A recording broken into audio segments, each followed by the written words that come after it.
నమస్తే welcome to prime 9 special analysis. ఒకప్పుడు భారతదేశంలో కాంగ్రెస్ పార్టీ అధికారంలో ఉన్నప్పుడు కాంగ్రెస్ పార్టీతో జతకట్టి కాంగ్రెస్ పార్టీతో ఉమ్మడిగా కలిసి ముందుకు వెళ్తూ అప్పట్లో దేశ రాజకీయాల్లో ఆయా పార్టీలు ఆయా రాష్ట్రాల్లోనే కాకుండా దేశ రాజకీయాల్లో కూడా చక్రం తిప్పినటువంటి పరిస్థితులు ఉన్నాయి. ఈ నేపథ్యంలో ఆ తర్వాత మోడీ ప్రభుత్వం అధికారంలోకి వచ్చిన తర్వాత కాంగ్రెస్ బలహీనపడింది. కాంగ్రెస్ పార్టీతో పాటు కాంగ్రెస్ పార్టీకి అంటి ఉన్నటువంటి పార్టీలు కూడా బలహీనపడుతూ వచ్చాయి. ఈ క్రమంలోనే ఆ పార్టీలన్నీ కూడా వేరవుతూ వచ్చాయి. కాంగ్రెస్ పార్టీ ఒకానొక సందర్భంలో ఒంటరిగా ఉంది. ఈ నేపథ్యంలోనే ఇప్పుడు మళ్ళీ కాంగ్రెస్ పార్టీ అందరి నేతలను కలుపుకుంటూ 2024 ఎన్నికల్లో ఎలాగైనా అధికారం చేజిక్కించుకోవాలని ఇండియా అనేటువంటి ఒక కూటమిగా ఏర్పడి ఆ కూటమికి ఇండియా అనే పేరు పెట్టి ముందుకు వెళ్తున్నటువంటి పరిస్థితి ఉంది. ఈ కూటమిలో అనేక రాష్ట్రాలకు చెందినటువంటి మాజీ ముఖ్యమంత్రులకు సంబంధించిన పార్టీలు, అలాగే కొన్ని అధికారంలో ఉన్న పార్టీలు కూడా వీళ్ళకి సపోర్ట్ చేసినటువంటి పరిస్థితి ఉంది. సౌత్ ఇండియాకు వచ్చేసరికి డిఎంకే పార్టీ కాంగ్రెస్ పార్టీకి సపోర్ట్ చేస్తుంది. ఇట్లా కొన్ని పార్టీలు భావజాల రీత్యా కాంగ్రెస్ పార్టీకి అంటగాగుతూ ముందుకు వెళ్తున్నటువంటి పరిస్థితి. ఉమ్మడిగా కలిసి పోరాటం చేయాలి, ఎలాగైనా మోడీ ప్రభుత్వాన్ని దించేయాలి, అలాగే మోడీ ప్రభుత్వాన్ని దించాలి అనేటువంటి కృతనిశ్చయంతో ముందుకు వెళ్తున్నటువంటి పరిస్థితులు కనబడుతున్నాయి. కానీ గత వారం రోజులుగా లేదంటే గత నెల రోజుల నుంచి చూస్తుంటే పరిస్థితులు మారుతూ వస్తున్నాయి.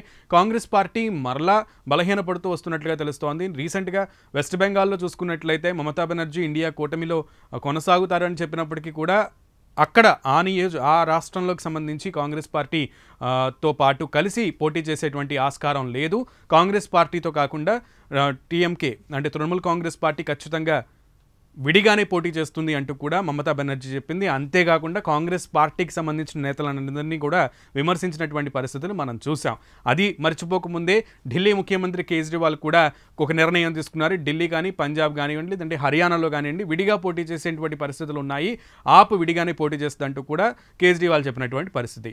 ఇప్పుడు మరొక షాక్ ఏంటంటే ఇంకో ప్రక్కన మనం చూసినట్లయితే నిన్ననే ఒక నేత బీహార్కి సంబంధించి అలాగే యూపీకి సంబంధించిన నేతలు కూడా ఆ పార్టీకి రాజీనామా అంటే ఆ పార్టీకి దూరంగా ఉంటూ ఇండియా కూటమి నుంచి బయటకు వచ్చినటువంటి పరిస్థితి. అందులో నితీష్ కుమార్ ఒకళ్ళైతే ఇంకొకళ్ళు మాజీ ప్రధాని యొక్క మనోడు పెట్టినటువంటి ఒక పార్టీ, ఆ పార్టీ కూడా ఇప్పుడు బయటకు వచ్చి బీజేపీకి సపోర్ట్ చేస్తున్నటువంటి పరిస్థితి ఉంది. ఇక ఇవన్నీ చూసుకుంటే ఇప్పుడు ఉత్తర భారతదేశంలో మరొక పిడుగులాంటి వార్త ఇండియా కూటమికి చెప్పొచ్చు. చేదు వార్త, షాకింగ్ న్యూస్ అనే చెప్పాలి. ఏంటంటే Farooq Abdullah national conference party అధినేత ఫరూక్ అబ్దుల్లా కూడా ఇండియా కూటమికి దూరంగా ఉంటున్నారంటూ కూడా ఒక ప్రకటన విడుదల చేశారు.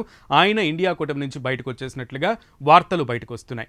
ఈ క్రమంలో భారతదేశానికి సంబంధించి ఇండియా కూటమి ఏదైతే భారతదేశాన్ని ప్రతిబింబిస్తూ ప్రతి ఒక్కరికి కూడా అందుబాటులోకి వెళ్ళేలాగా ప్రతి ఒక్కరికి ఇది చాలా దగ్గరగా ఉండేటువంటి విధంగా ఉంటుందంటూ కూడా ఇండియాగా నామకరణం చేసినటువంటి ఈ కూటమి క్రమక్రమంగా బలహీనపడుతూ వస్తోంది. అందులో ఉన్నటువంటి పార్టీలకు సంబంధించి ప్రధాన పార్టీలకు సంబంధించిన అభ్యర్థులందరూ కూడా బయటకు వచ్చేస్తున్నటువంటి పరిస్థితి ఉంది. ఈ క్రమంలో ఇప్పుడు ఎన్సీపీ అధినేత ఫరూక్ అబ్దుల్లా కూడా బయటకు వచ్చేశారు. మరి నేషనల్ కాన్ఫరెన్స్ పార్టీ బయటకు వచ్చేసిన తర్వాత కాంగ్రెస్ పరిస్థితి ఆ రాష్ట్రంలో ఏ విధంగా ఉంటుందనేది కూడా ఇప్పుడు చర్చనీయాంశంగా మారింది. మరి కాంగ్రెస్ ఏమైనా దిద్దుబాటు చర్యలకు పూనుకుంటుందా? అలాగే ఫరూక్ అబ్దుల్లా యొక్క ఫ్యూచర్ ప్లాన్ ఏంటి? రేపు జరగబోయేటువంటి ఎన్నికల్లో ఆయన ఏ విధంగా ముందుకు వెళ్తారు అనేది కూడా వేచి చూడాల్సిన అంశం.